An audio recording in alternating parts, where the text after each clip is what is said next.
In the new API, wouldn't we be doing create new blank attachments, the old attachments? What do we do with the, oh, right, sorry, yeah. And that was what, that was the last option here, was that the new APIs are going to fix everything.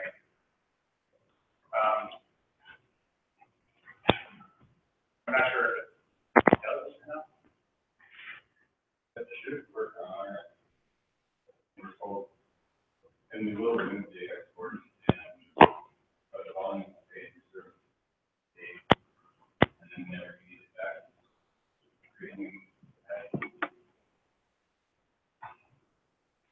Well, we have to create a new attachment that's most defined as it is on the API, and then we go on. Yeah, and then when you unshell it, it's just and there's nothing really that changes on the suicide because that volume will remain be reserved and nothing should happen for it to need to be shelled and unshelled. So, okay.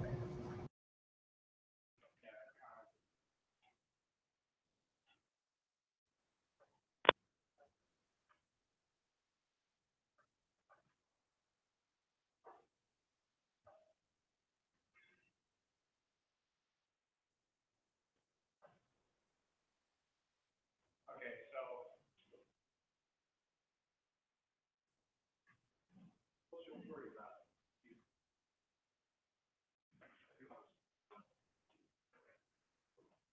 We don't create it. We wouldn't create a new attachment when we're showing all of them. We should do, that's what we're saying. Create it to what? Whiteboard? As if we were in the API, as if in the volume of it. You should create the See the connector, right? yeah. Okay, we would have our existing attachment. We would create a new attachment, an empty connector. Yep. Delete the old attachment. That's it. And for existing,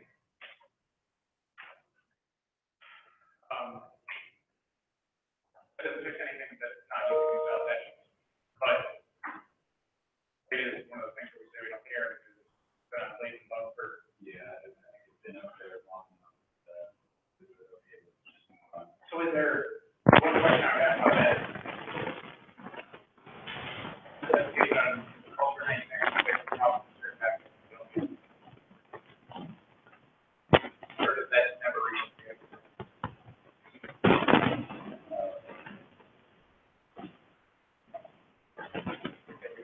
I don't know, but that seems to be the general question. Okay.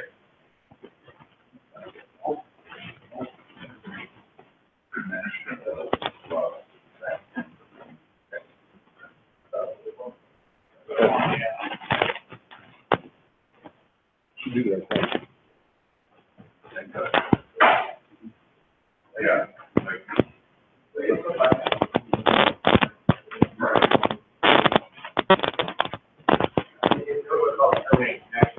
And a cinder driver didn't move the export, would that be classified as that driver, but driver did not do it the same, so mostly it's driver. So it's bad also make section, and any driver make section. So when you go to that driver, say, hey, like you're supposed to.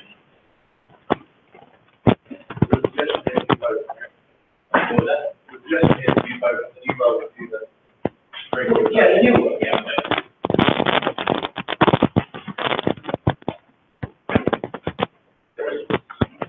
So I have put one of the attachments and I can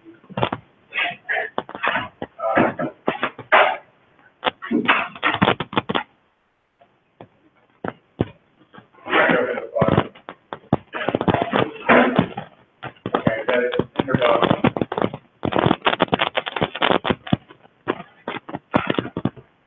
Try to look at that alternate.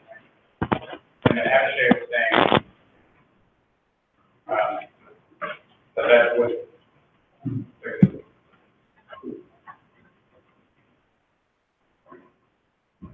the members in the IRC and the channel on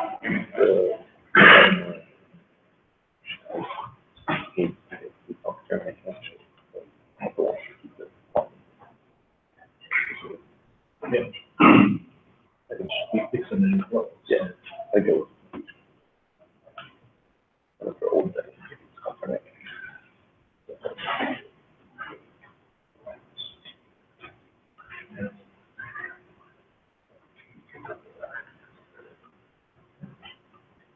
AV teams that speak up, by the way. Yeah, it's not gonna happen. Like, this is louder than I get. Oh, you guys got to get more excited. For the remote thing? Yeah.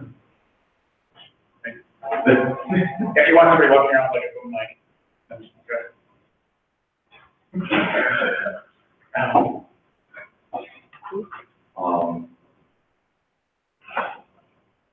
So I don't really understand how, I don't know, there's this quote from Scott, that we need to remove export API. But you guys are saying that this is necessary, so I'm, basically I need the Cinder team to tell us like what we need to do. Which bug are you talking about? Sorry, I'm late. This is the shell offload thing where we don't call terminate connection. Right. And there's are you an IRC? I am. Okay, in the Cinder channel, I've dumped there's a couple patches in the bug. Oh. Why am I not? Basically, we just need to make sure when we have and the other one is deleted, it should clean up the export. We should be finding it, we're not setting up. So using the new flow, I don't think we need to worry about maybe need to change anything with the new flow. No. We just need to make sure that we're doing the correct thing on the. So attachment delete, remove the export. The new APIs actually detach it, call terminate connect, do everything, and actually re-reserve it, which John had a question about. Yeah. John had a question about, and that's why it does that. That's why that's there. It's this very specific. I think I updated the review. I don't know if I did or not. I think it did. Yeah, but I think even on the donor side, there was quite a lot of code. This is quite diverse. There was a lot of code doing delete attachment, create attachment, but I kind of think we should do it around. Yeah, there may be some places where that. It's just like, if we can do it the way around, it's not just worrying about it. Yeah, except we can't, but. Does it not let you do that then? Well, that's the problem. So the solution we said here won't work if the old one. No, it will work because it does it right now. So when you shelve an instance, I delete the attachment and remove the connection. And then I immediately create a new attachment to reserve that volume. Right, so we want to create the new attachment, reserve it before we just use the attachment. Otherwise, there's a window like available to use. Available. I see what you mean. But people want to be able to attach volumes from things shelf offload, and so will that attachment prevent that? No, it will not. So you can update it. So you send an updated attachment, and it will put it wherever you said to put it. It just reserves that attachment. As far as fixing that for that race that you have, honestly, my opinion on that is, if we could, I would rather turn on the multi-attach piece on the center side and just use a new attachment record and not mess around with trying to do things the way we do it today. When we spec it up, we said special case, save instance, do attachment, got the same host, detect that and allow both attachments. Yeah, okay. Can we, for that, like, reserve it? Yeah. Just let that through? So what I'm saying is I'll change it on the sender side and actually let you just reserve another attachment. Yeah. Regardless. Oh, yeah, it's supposed to be a brand new attachment, stuff like this. Yeah. Because I don't want to reuse attachments anymore because it's caused a lot of problems over the years. Oh, yeah, no, I totally agree with that. Yeah, no, this should be a great brand new attachment. Cool. All right, then just make it so that we can do it before deleting it. Yeah. I can do that. That's fine. Of course, that means a micro version. It's another micro. What's another micro? They're free.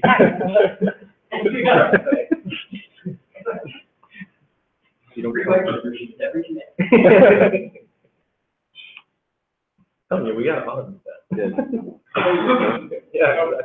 The other question is, the attachment of the 281990, terminate volume connection, do we still want that to be old thing?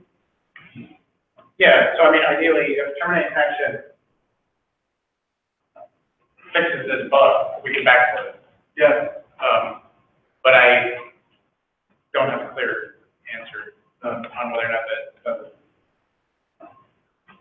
I would like to think that the Stratoscale guys that reported the bug, pushed a fix for it, and never merged it, like, are running with it in production because they know that it fixes their problem. You count on that. Yeah,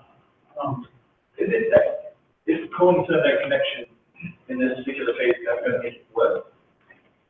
It sounds like you can only make it better in some cases, doesn't it? yeah, there was a comment in one of the packages that said we would be doing a double terminate connection. If you shell offload the instance and terminate connection, and then you delete the instance, the API calls cinder and does their terminate connection with the stash connector that we have. But calling terminate connection twice shouldn't do it, right? I think we already went through the exercise of making all the drivers with that. Well, I mean, what if, I suppose most of the drivers should handle connection being done already if no op and catch the exception. Yeah. I think I'll look, but I think we actually changed it. I don't think it even gets past the manager anymore. Okay. Yeah, It could be wrong. we did do that like, I was like a year or two ago for like Live Migrate or something. Ended up calling it twice somewhere. We had to go make all of them work with that. Okay. All right. So it should be okay then. Okay, so.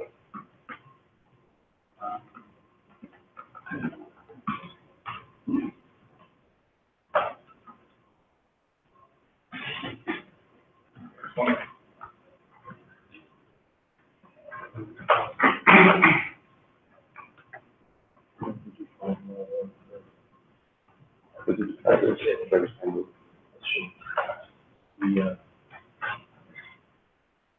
All right, so we'll get Android patch restored and fixed up. Backward that one. I did take a look at the new style patch, and it doesn't do anything to shell offload in the computer manager. At least as far as I see, unless there's something going on with the bird driver that does it. It is in bird driver. Oh, okay. So that's where it does the attachment delete, attachment delete. So we need to fix that, like John pointed out. Try to do. Yeah. I think, so a lot of that is, so there's 3 different places that happens, if I remember right, in keeping straight which one is which. I'm not doing that. But I think Live Migrate is the same thing. yes, I think you're right. Yeah. We can do one. Yeah. Well, any move actually. Yeah. The thing that's kind of troubling though is, depending on which one of those you're calling, that operation happens in a different place. Yeah. It really isn't right. Right, so I remember when it was pretty basic, like anywhere that we call terminate connection today, we now call attachment delete. But for a move option, or a move operation now, we have to, well, and then on the new host, when we're migrating, we call initialize connection, which we now call attachment create. But we would have this window of time, right? So we need to do create. This is a neutron. This is a neutron multi or binding thing. Right. So we need to attach, we need to create an attachment that's empty before we delete the old attachment. That's what it works. And migration. Yeah, I thought there was nothing there. Yeah. But what about cold migration or resize? I didn't look at that. Yeah. There's like 10 ways you can move things. So I know when I did resize and shell, and I did it the other way, delete it and create. So I can look at that. Just I think it's there. Oh. Shit. I don't think. Is that?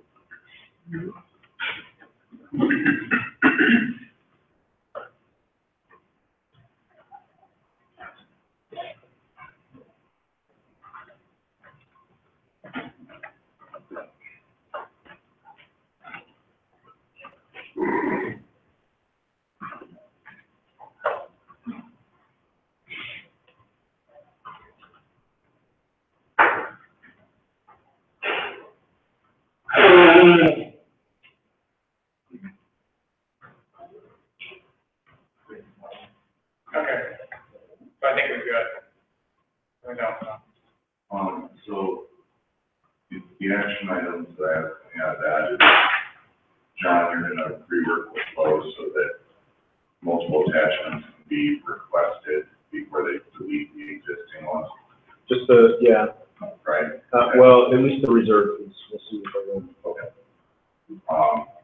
And then you guys have patch 257, 275 that will get in on your side.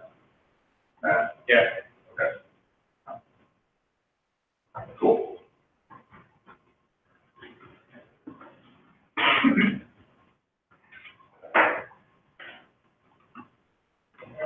So next thing, I assume we don't need to send that, right?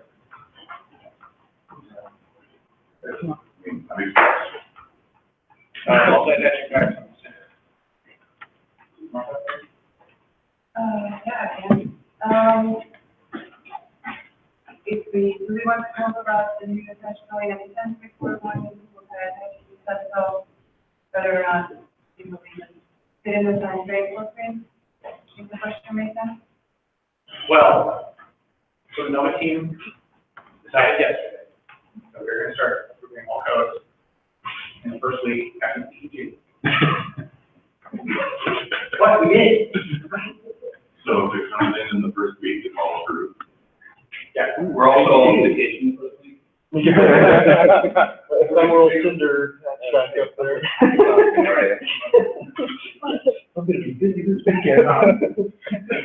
Yeah, right. I mean, the way the new API workflow thing was scheduled for 11 or something, and I don't, if you want to talk about it first. Yeah, we should, I didn't think that for right now, we should maybe talk that first. I will move this. That's basically what we did at the end of the day, right? Yeah, although we Yeah. go through that, Well, because then that will put bring, it down and the whiteboard and just go through what that is. we can just pull up the video. Well, Or, so the only thing I wanted to raise in this section, like, I'm happy, like, very happy, things not worth getting out. Sweet, you're very happy with what? Well, like, once you've got the whole, that ordering, the patch and create, like, a lot of the patches are pretty much lined up with it now. Yeah, I think for the new API stuff, I haven't been through SQL migration patch in a while, but we've done like a bunch of CI testing, like with all of the, with all of the available, like, volume packs, live migration tests that are in Tempest, we like run all those and those all pass on theory, so, I just need to go back to the patch unless it's like something like crazy, which, I mean, it might go well, yeah. The only thing I always hit with, going through all these patches, just on a personal point of view, is our code structure being a bit doo-doo around those areas. Like, you're reading I'm creating attachment, I'm reading attachment, I'm like, whoa, like, where is that? Like, yeah. Okay. I still come in and do it. So, well, I mean, the thing is not here. Yeah. You can bring it up, you can feel it have a lot. But actually, yeah, if we go to perspective, what we do with it, I guess. Actually, do the vision like. Right. I think it was more the other one that, you know, I have no idea what this thing's doing. That's just hard.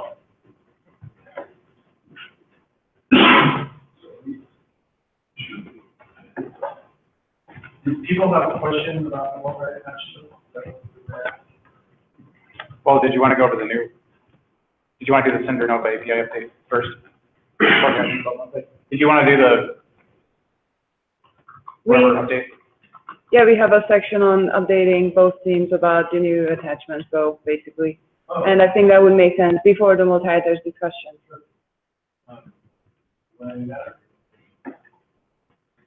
Well, you practiced it yesterday, it was awesome, so. You guys practice? No, I get to repeat myself. Huh? Because I'm not very good, so I have to try and run. All right, so I'll just try and explain where things are at from the Cinder side of the house. So in the past, we had a process to attach volume where we would do a reserve. Reserve would simply just go to the database and set the volume attachment. We would then do an initialized connection. That would be the only thing that actually did any work. We would go out to the backend device and get all of the connection info and everything else on the hosted connection. And then finally, after all that was done, we would send a attach command that would go, again, it would just be a database call that would set the volume status. That's the basic flow of the connection. The detached side was there's an unreserved, there's a terminate connection, and there's a detach. And they all work, those work basically the same way. And we have a begin detaching as well. And begin detaching. That was what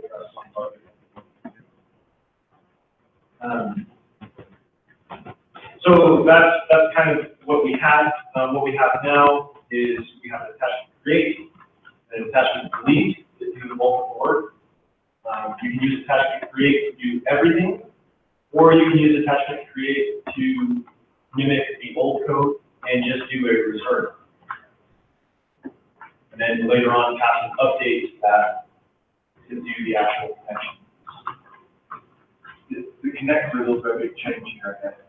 The attachment wants the volume is about to connect from other places.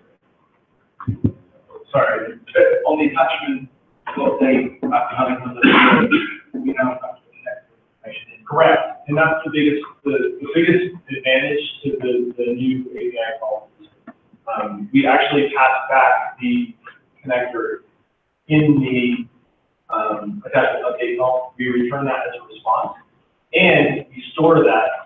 All of that information is now stored. Before it wasn't, and that's why we had a lot of guessing games and we had to try and rebuild inference and so on.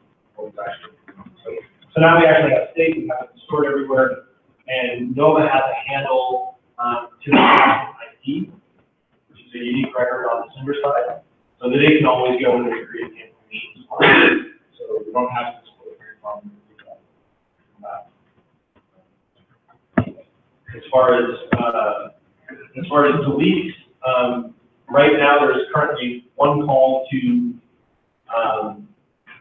there's an delete call, and it will go out and it will delete the target on the Cinder side and set the volume status attaching.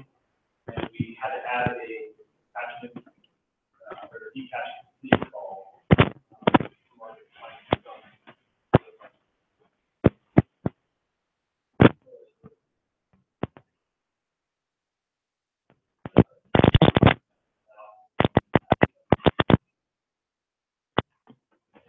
It's very similar. It ended up, at the end of the day, after we went through all the iterations, it ended up receiving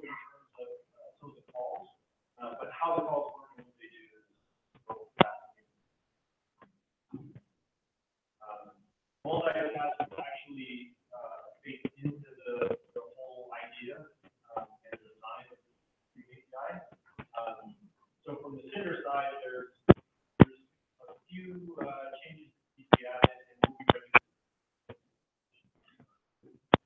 What we'll do is we'll get it.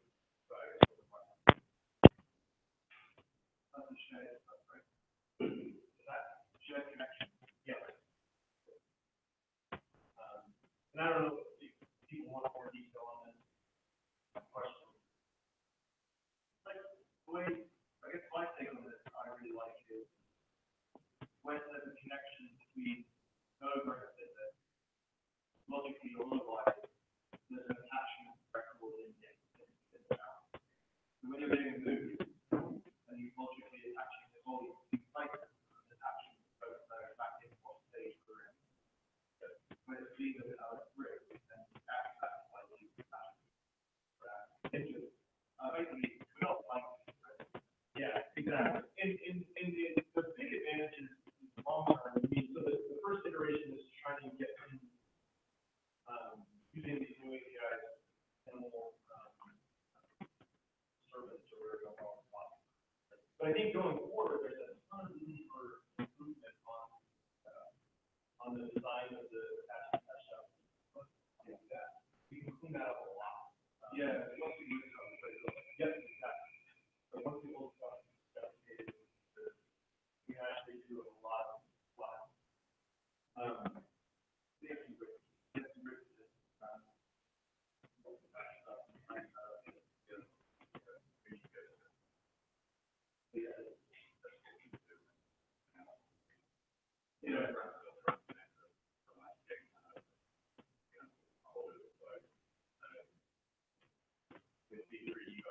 great,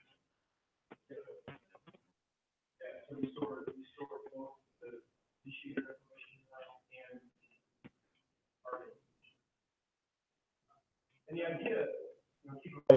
idea, going forward, the whole idea is that these attachments are ephemeral resources that you should be able to just create and delete them as you need them. And especially when we turn on multi-attach, it'll change everything. So it'll be like magic. Way less hot potato. Yeah, exactly. No hot potato. We want to go into shared connection stuff. So I guess that's the sticking point for looking at that, right? Yeah, I think the whole multi-attach concept is basically, I guess, clear to everyone. I quoted this back for review again, and basically what we haven't solved yet still is how to detach in the shared connection case, or basically in general how to detach all the attachment case without target. We have all attachments in these things. And what we came up yesterday with is to add the shared target flag to the connection info that's returned to NOAA. So we basically, on the consumer side, we have the information on how the backend behaves in Cinder. And with all the information we have on both sides, we can on both sides decide whether or not we move the target and whether or not we move the connection. Would be the idea. We actually talked about putting that logic inside of Brick as an update to let that handle it for us, because it kind of tries to right now. Yeah, because I guess the key thing is that Cinder needs to give OS Brick the information it knows about the sharedness of the backend. Yep. But that is tricky. The piece that I think we had a sticking point on last time is the logging piece. Because I think the problem. Great was the problem. Yeah. So there was the problem of somebody's creating one while a delete is in flight, and that delete is the last one. Somebody creates On the same host. Yeah, on the same host. So Yeah, I don't see how this can be solved anywhere other than OS Brick. And I don't think Cinder really has anything interesting to say about the problem. Because you've got a race where you're attaching a volume from a shared connection, or two volumes from a shared connection to the same host. You've got an ordering problem. So one says it's shared, and the other one says it's not shared because it was the first one, but they're processed on the host in different ports. Yeah, Cool.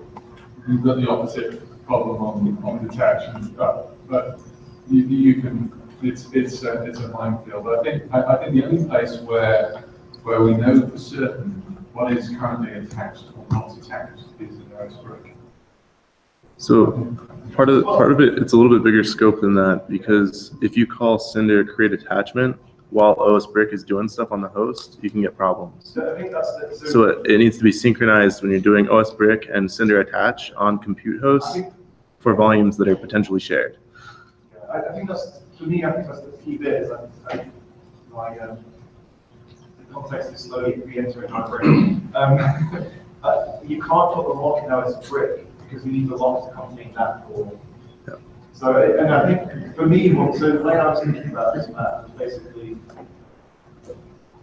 whenever we have a connection info come back to Nova, this is the inefficient version, I know you the lock into it, but when you ever get the connection info back, well, no, when you get the attachment information back, the attachment will tell you whether it's a shared attachment or not, or false. And for me, I was thinking, we use that information to decide, do we need the host global activity Cinder thing to lock? Yep. If you acquire that lock, then you need to re-fetch the attachment again to make sure that someone else didn't do something in the meantime. Well, so Just because inside that, then you know it. So the problem you've got with that is the request reordering problem. So you request two volumes from a single shared connection from Cinder, and one says it's shared and one says it's not. Yeah. And so your shared one is now going to into your fancy volume. So the lock, the shared equals true, should be a property of the back end, I think. Yeah. Not a property Yep. of another attachment. Yeah. Shareable, not shared. Yeah. Like could be shared, might be shared. Shareable equals true. So I think the whiteboarded it as uses shared targets was the field, right? Yeah. So uses shared targets, true or false. At that point, Nova would grab a lock and lock operations on that resource and then do whatever it's supposed to do. I don't think that making another call out, I'm not sure what that would. So I was getting confused with a different idea. Okay, you're back on the original thing we talked about with having the safe to delete type of thing? Well, so let's back up a second. We've got this lock. We decide to do it if the thing is shareable or not. Does OSBrick now have enough information to do the right thing? Or does it need to know who else is showing the connection at that point in time? So OSBrick already has code in it to do this kind of like, is this, can I log out of this iSCSI session? Do I need to create a new one? That kind of stuff. The problem is if you are changing exports on the back end while it's in the middle of doing that, then things break. So like, I think too that we might have to fill around with the flow a little bit, because like if you call create and then look at it and then grab a lock, you might have already just broken in-flight OSBrick thing. So you might have to lock. You have to have the lock before you call create. Yeah, but then you can shortcut out of it. As soon as you see it's not shared, you're just like, okay, cool, we're done. Keep going. I wonder though if we could get away with just only locking on the delete, on the terminate. Well, so if you do a create attachment with no connector, So you can have that two might create variables. the explorer. Oh yeah, that's right. We do That'll that, be we good. get the information, and then only on the host we apply the lock when we give your data the connection. So when we do one with no connection info, when we do the reserve though, I don't think it goes to the driver right now, right? But we don't do anything in brick either. Yeah, but that's where we would need to return back if it's shared or not. No. That's what. Yeah, that's what I was saying. So like when we don't pass a connector, we want. Yeah. So we could certainly put it So- in that base attach object. That's fine if that makes people feel better. Yeah. Yeah, because that will give us information when we need to lock or not the next piece. Yeah, there's no reason because that's not dynamic. It doesn't change. So yeah, I can put that. I guess the conflict for me here is if you've got two hosts, both the shared connections and exports doing funky things. Is the host local lock good enough for a query to be happening over here on the same back end? Yes. Yeah. Because it's two separate targets. That's, I think, Or initiatives. well, that's good. I think the only simple way to do this would for the host to, for a shareable connection, for the host to have a shareable connection lock on all volume operations. So any volume operation on shareable connection locks all operations on that same shareable connection on that host. Well, not on the, but to clarify, because you said volume, actually not volume, connections. Yes. So for example, that moves some of the semantics out of brick because some of the locking requirements on brick are driver specific. So for example, we get a nice SCSI one where essentially there's a race between create and delete. Whereas other drivers don't have a race between create and delete, and you have to do those things concurrently. But When it's not even all iSCSI is the thing. And it shouldn't. But the safety is kind of nice. So my other concern would be, I mean, we're talking a lot about big shared blocks if the backend could be shareable. So now you go to a deployment where the cloud only uses volume, there's no local federal storage, and they have no intent of ever multi-caching anything because that's not their workload, but the backend could support that. In essence, now everything is serialized on every computer. No. Chat, this is a specific kind of sharing. This is when you've got a volume that like trunks its connections to a single attachment as the host. Yeah. Imagine an NFS export with multiple files on an NFS export, each of which is a volume. So so the host mounts the NFS export once, and it gives it all volumes in that NFS. Right. Yeah. So what we're locking on is the connection, not the individual volume. Right, but so like if I've got an iSCSI connection, right, to my backend, and it's just additional ones on that connection. Are we saying we're now going to have a global locking compute for anything that's happening on that connection? Yeah. For the ones that report that they use shared targets. Okay. Only shared targets, not multi-attached targets. Correct. Yeah. So this only applies. So this would only kick in and be used in cases where you actually need it. Yep. So we wouldn't just like, Okay. screw all you, we're locking everything. Right. I think I was misunderstanding this with multi. I thought you were ready to bacon sausage. That sounds good. I thought I was confusing this like multi-attached. This is a workaround. So this is specifically to work around all the nasty like races we have in Open right now, where you're over time using enough creates destroys, like rates attaches, detaches, your local iSCSI state becomes just a, So kind of, mess. so this is actually a really special case, and it's about, right now, I think it's about 50% of the iSCSI backends in Cinder. So we're half and half. So half of the devices, they create one single iSCSI target and export multiple LUNs or volumes onto that target. Yeah, we support a backend. Yep. And then the other half, they actually create a unique, distinct target for everyone, and those are easy. Yeah, what we've discovered is the backends that do that over one connection. Not because of the backend, it's not a backend problem. Right. It's OS breaking. Yep. Eventually, every few weeks, it's okay.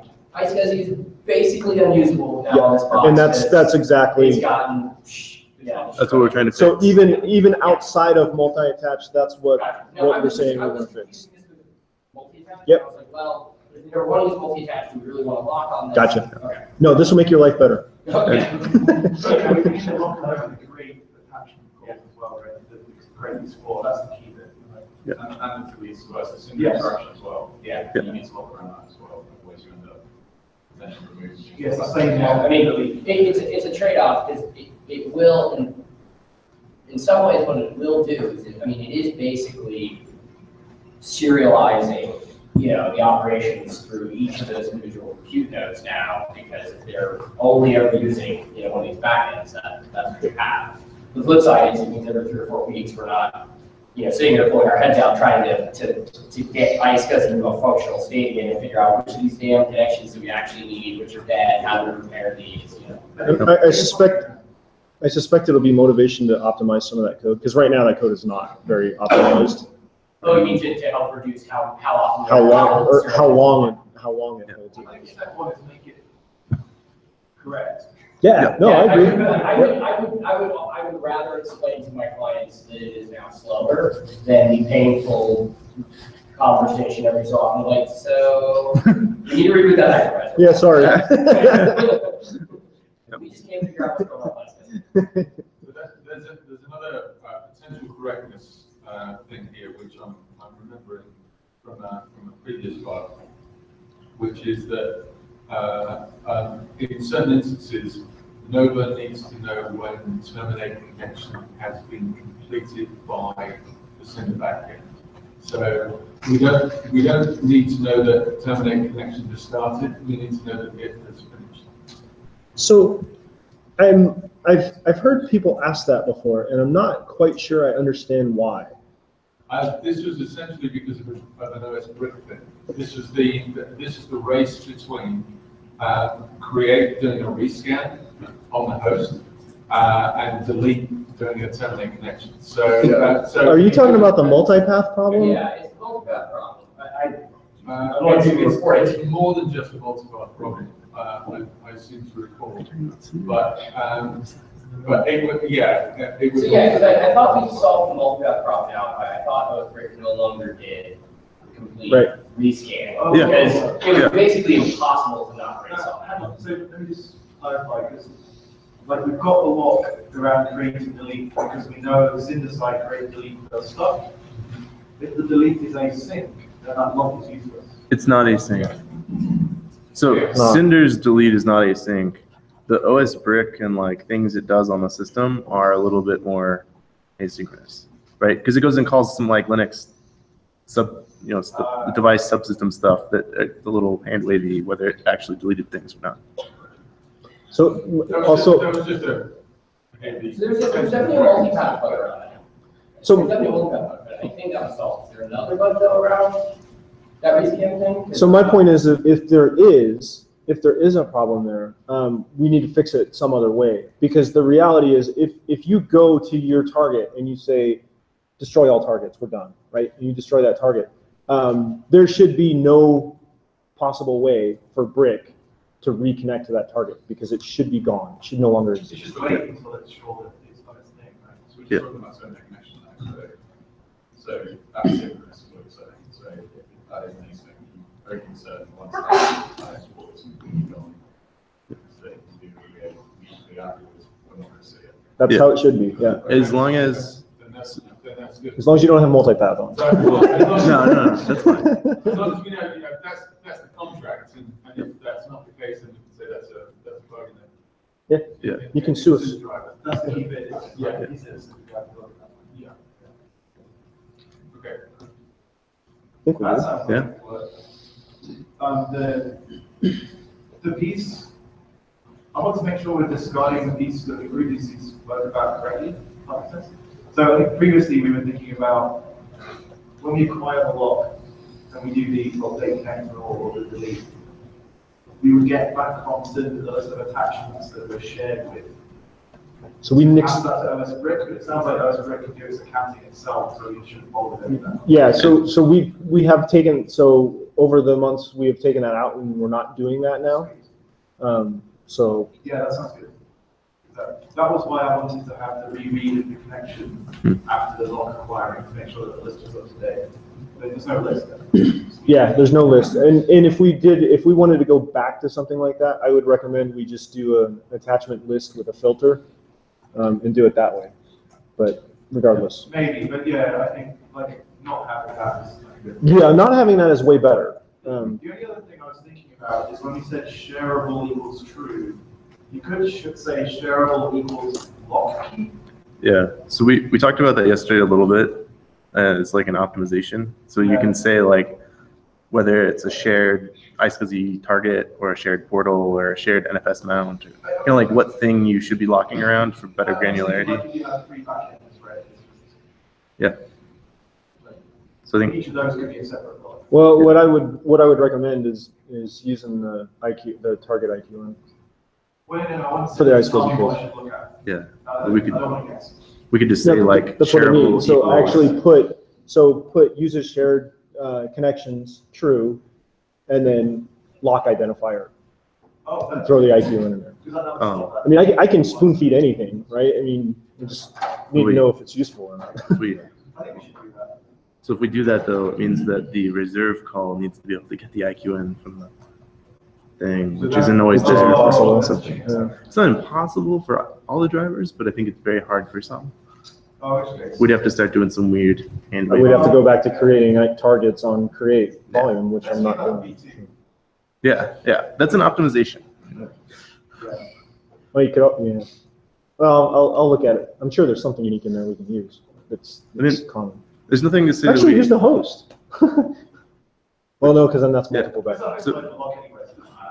So we can use like the really coarse lock, and then once you get the actual attachment information, we could maybe drop into a more granular one, just shorten the amount of time with the global one. I'll propose something because I think you could use compute host and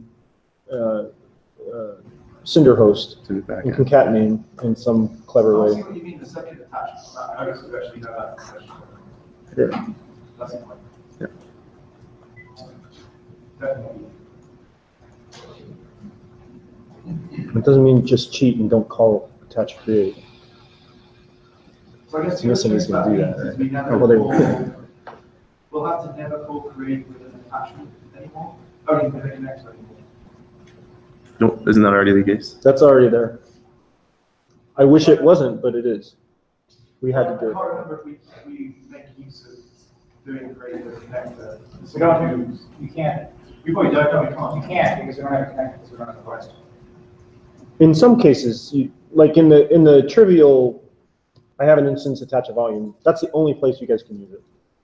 It turns out. But we don't want to do that. We want to Yeah, and that's fine. Yep. That's good. So there's no change there. Yep.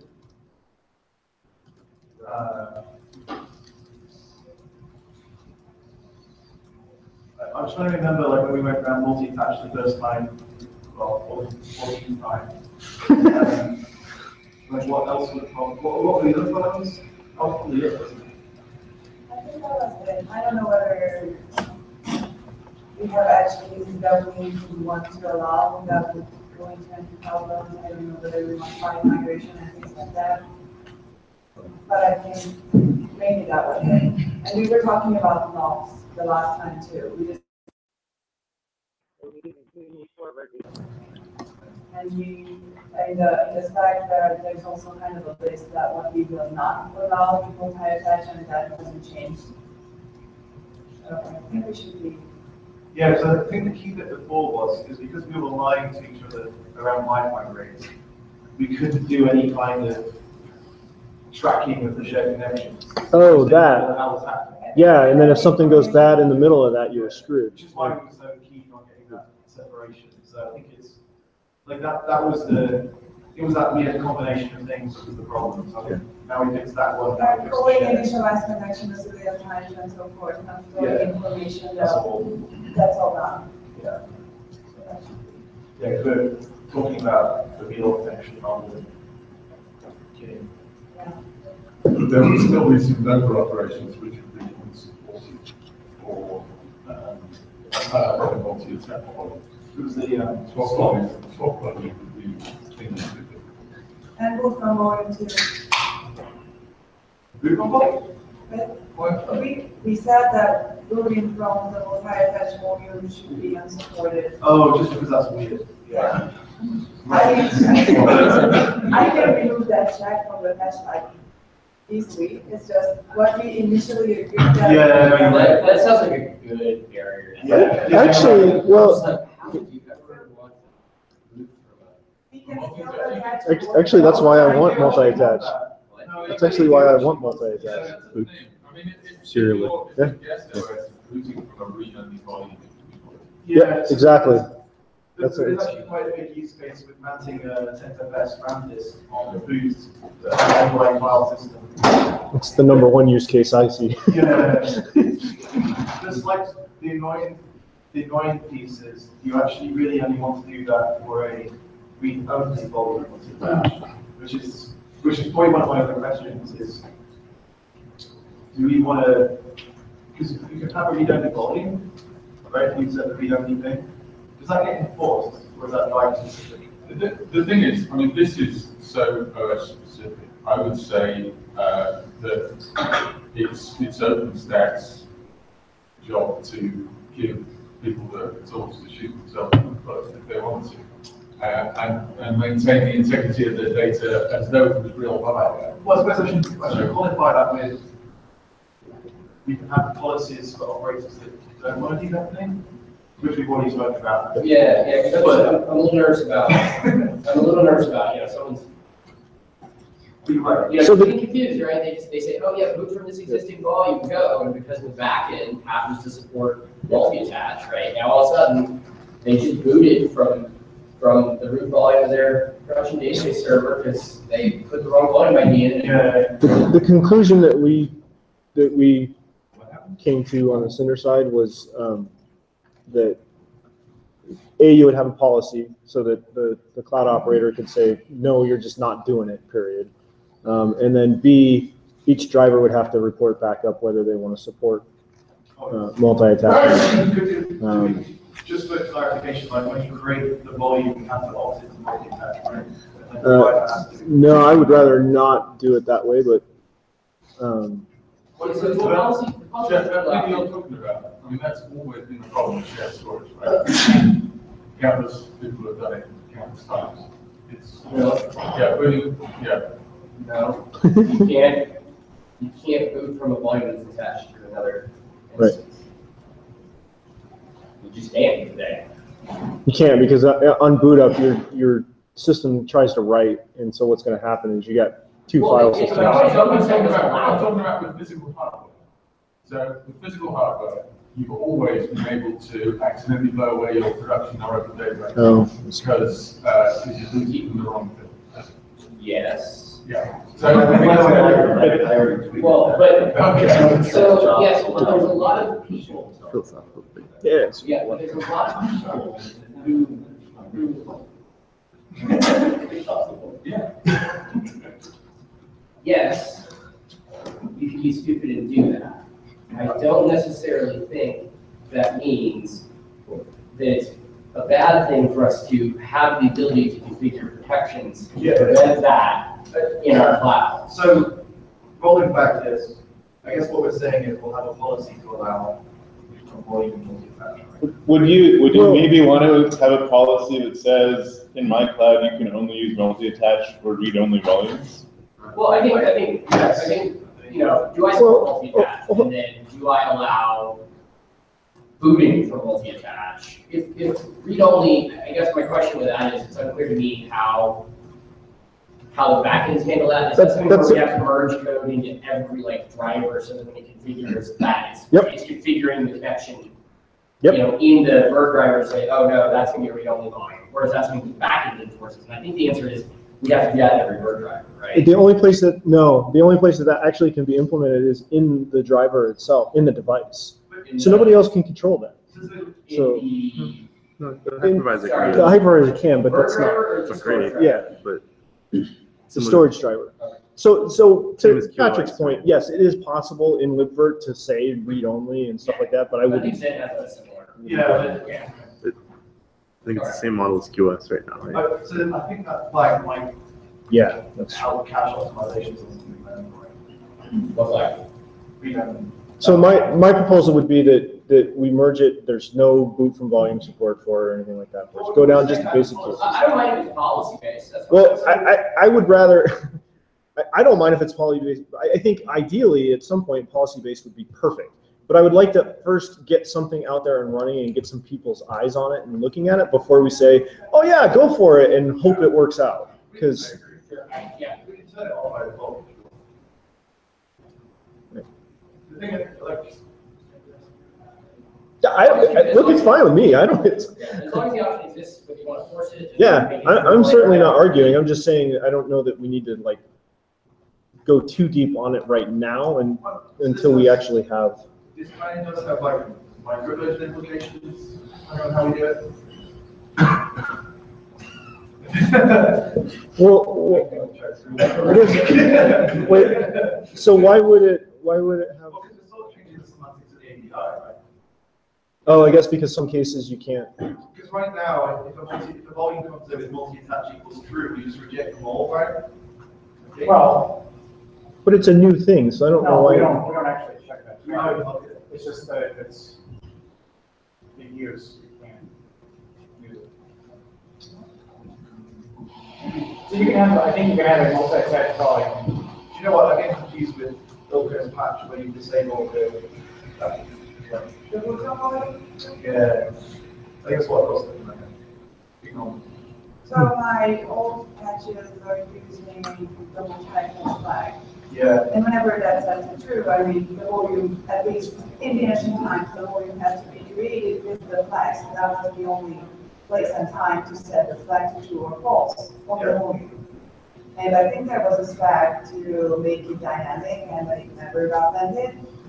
So it's still, according to my knowledge, works like this. Therefore, I'm checking on the multi-attach flag and the tool for volume when the root index is 0 or whatever. I say that, and it's multi-attach.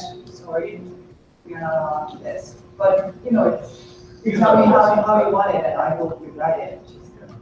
I don't have a strong preference on it. We just said that we didn't feel it safe, and whatever I just did that. it feels like policy. But just because that boot into a Randos overlays on a request list on the customer side web. So now we're saying we can move from multi-attach volume, but disable by policy by default. Yeah. So back to the previous question about do we want to have a policy that says multi-patch equals true has to have read-only equals true on the volume? That would be a Cinder API policy, right? I don't know. I think, honestly, I think you could have a read-only policy on both Nova and Cinder that should be independent of the boot. There are people that, frankly, I don't think have any business multi-attaching read-write. Right. Yes. That's the thing is, I think there's a whole group of users that I've spoken to that like, you know, multi-attach, read-only multi-attach, freaking awesome, wanted it yesterday. Yeah. But the caveat is, oh hell, I don't want people to be writable volumes multi-attach. That's what I'm saying. I think a policy specifically for that. I think there's a wide range of clients, so I think having policy controls is a good thing, right? Because I'm just thinking through my mind, there's clients where we're not gonna allow any type of multi-attach, like, whoa, you know, and there's other ones where, yeah, I'm sure as soon as it's supported, they'll be like, we're ready to go, and that'd be fine. You guys can handle it, you're good. Yeah, yeah, so I think having that as a policy thing. Yeah. Yeah. I think you need that, like, because we want it all read-only or. Yeah, we only, boot read only, yeah. No, the question's gonna come back though.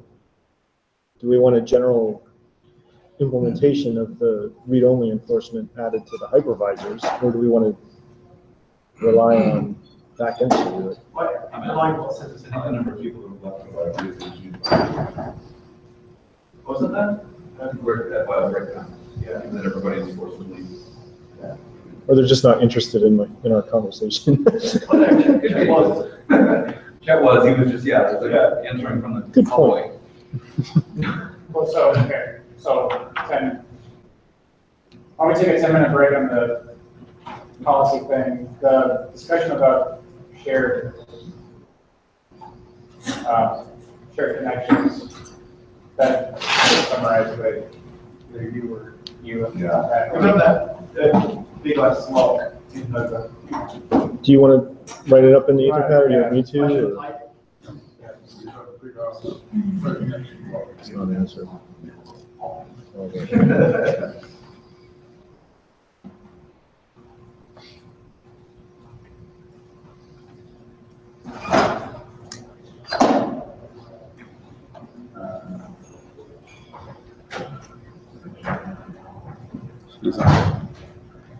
Action item says you're gonna implement the lock. Joe's been taking notes. Action, John, good.